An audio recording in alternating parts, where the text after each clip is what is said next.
Why can't I just look at women? Why can't I just watch pornography? Why can't that take place? It's natural.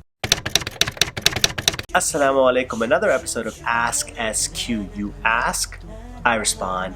That's how this thing goes, and if you are new to this channel, consider subscribing. We always speak about topics that are certainly taboo, but they always serve as an iman booster. So let's get into this question. Assalamu alaikum, brother. Messaging you today because I have a dilemma that I've been dealing with for some time now. I'm a lesbian. I haven't been able to share this with my close friends or other religious Muslim friends because I'd be shunned out very quickly. I'm now in a relationship with a girl who I've been in love with for the past 3 years, but I've only been with her now for 4 months. Prior to this relationship, I was married for 3 months. Let's pause right here. You see, the real issue is happening right now is that you're identifying yourself with something that you know is incorrect. Suppose that I'm someone who masturbates, and I come to you and I tell you that I'm a masturbator. Or I'm someone who drinks alcohol and I come and tell you I'm an alcoholic. You cannot define yourself by those sins. You need to define yourself by something bigger, and that's I'm a Muslim. See, the fact is you are a Muslim, and you know that what you're doing is incorrect, yet you can't fight the urges of the feelings that you're having. I'm assuming that's what's happening. You have certain urges and you have certain feelings that you have, and you've identified yourself with that sin. But you cannot identify yourself with a sin. First and foremost, you are a Muslim, and that's all that really matters at the end of the day. Now, can you be inclined to do things or be inclined to the opposite gender? Sure. People are inclined to a lot of things that might seem correct to you but might not be correct to Allah subhanahu wa ta'ala, but that does not make it correct. Let me give you an example. I'm attracted to women. That's how men work, and my eyes are really tough to be lowered. I can't lower my gaze. It's really tough. I'm in New York City. Those skirts get really short, and them girls be looking really good, right? So I start looking at those girls, and I tell you the reason I'm looking at them is because I have urges, or it's natural for me to look at the women. Doesn't make it right. Doesn't make it right.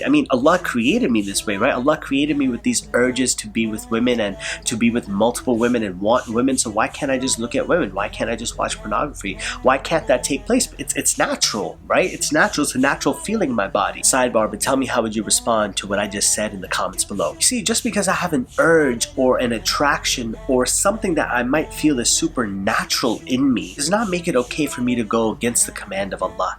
Because the command of Allah comes before my nafs. You see, whatever my body or my soul is inclined to do, it's going to be inclined to do that because it's natural.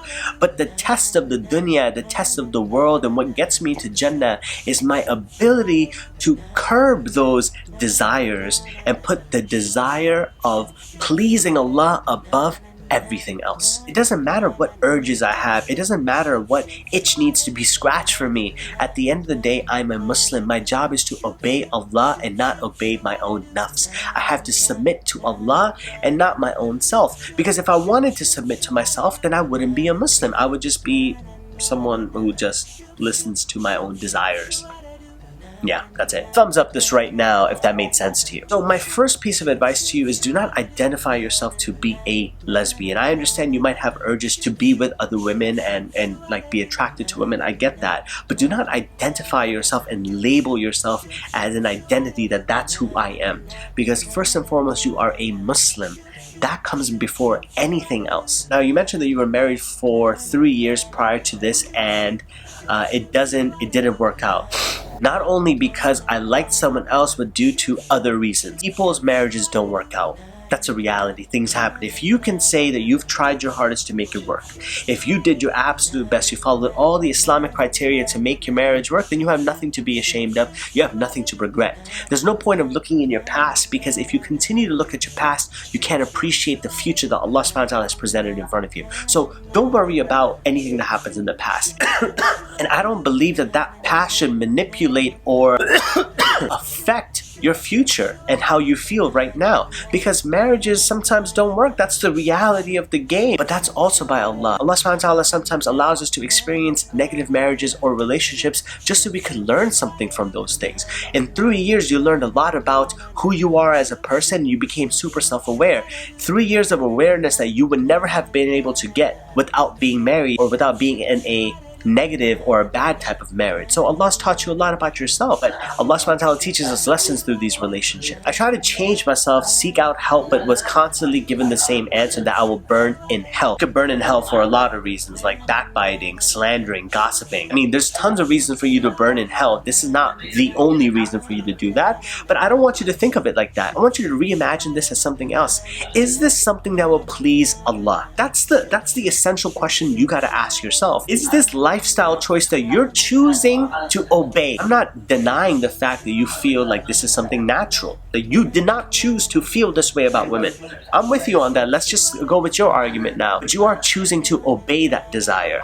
And if that desire is something that displeases Allah, then you're choosing the wrong thing. It's as simple as that. The point of the matter is that you have to do everything in your power to obey Allah, and ask yourself this essential question. You don't have to go to a scholar, you don't have to go to a sheikh, you don't have to do anything like that. All you gotta do is ask yourself. Allah has put enough reason in us to make sense of certain things. Ask yourself this question next time you're confused. Will this please Allah? If there's a gray area about this, maybe find out more information about this. But generally, the answer is clear. We know if the action we're about to do is going to please Allah or displease Allah. So go with that question. Is that lifestyle choice that you're choosing to obey going to please Allah? If the answer is no, then leave it for the sake of Allah. And Allah subhanahu wa ta'ala will reward you for leaving that for His sake. That I should get married and Allah will help me. Now, here's the thing. A lot of times people think that the solution to homosexuality is marriage.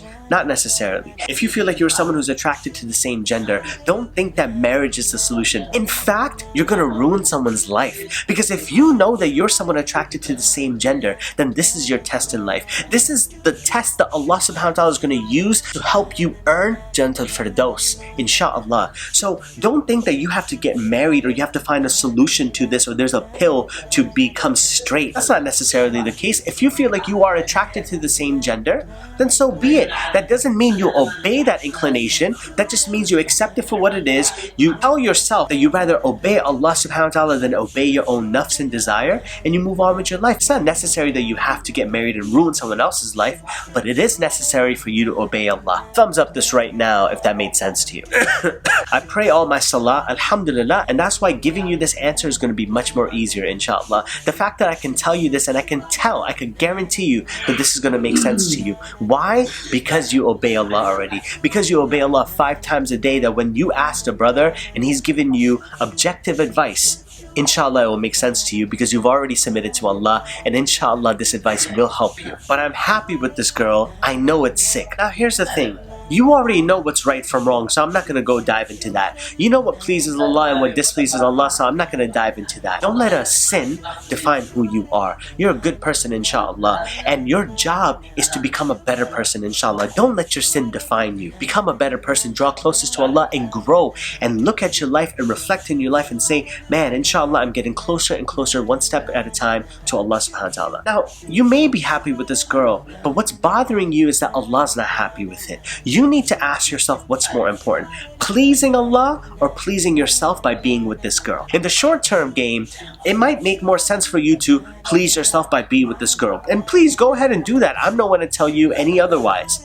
But remember something, that's a short game. This dunya is short. You might live up to maybe 60 or 70 years, but in the hereafter, you're going to be reaping the fruits of your labor of these 60 years. And this is the short game. In the long term, pleasing Allah is the right answer. Pleasing Allah is the right thing to do. So do what's right no matter how much it hurts you in the short game, because you know yourself that in the long term, it's the right move. Well, that was my advice. Inshallah, I want to know, what would you advise this sister if you received this DM? I want to know, what would you tell this sister if they message you with this problem? The goal for this is not for us to be judgmental towards anyone. Inshallah, leave a beautiful positive comment, inshallah, that will help them and motivate them, because they are going to read your comments, and inshallah you can put a smile on someone's face today. So inshallah, do what's right, encourage the sister. Your and my job is to encourage them and help them draw closest to Allah. If you like this video, make sure that you are sharing this with all your friends and family. I'm watching you right now. Yeah, you right there. Share with your friends and family, inshallah. Give this a huge thumbs up, because that's what's going to help this channel grow, inshallah. May Allah subhanahu wa ta'ala bless you all. Drop a comment of any feedback that you have below as well. Once again, make sure you're subscribed to this channel. If you would like for your question to be featured on this show, all you got to do is message me on any one of my social media platforms, Way of Life SQ. You ask, I respond. Until next time, I'm out.